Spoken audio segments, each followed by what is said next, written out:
This is a brief recording for the art and style of the classical era, approximately 1750 to 1825.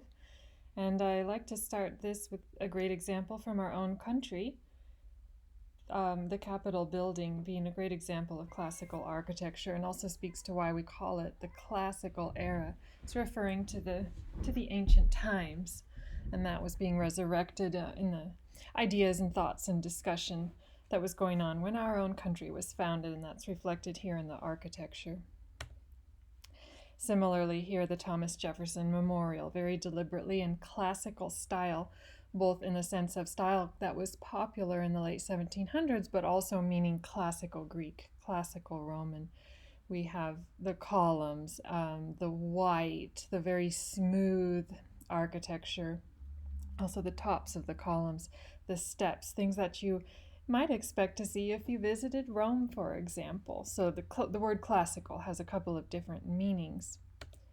It's also quite a reaction to the Baroque era, so everything is much simpler if we think of the Baroque pictures we just saw. In these classical buildings, and this is called the Great Crescent in Bath, England, we have very, repeating pattern, more solid color, not nearly as much ornamentation, but cleaner lines. An example of landscape design, more natural.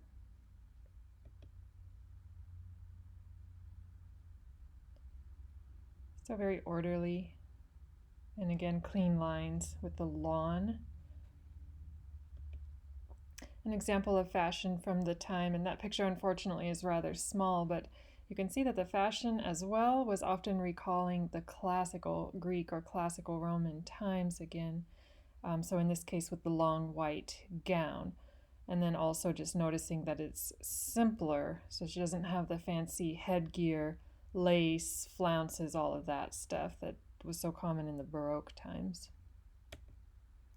Same thing here. So the women wearing long white gowns or light colored, solid color gowns. The men wearing a much simpler suits than the sort of satin and embroidered and lace ruffles of the Baroque times. But now here they're much simpler, more streamlined. And then finally the side table, again, because I had showed one for the Baroque era. And so here in the classical era, you can see the wood, and it's more clean lines, more solid colors compared to Baroque.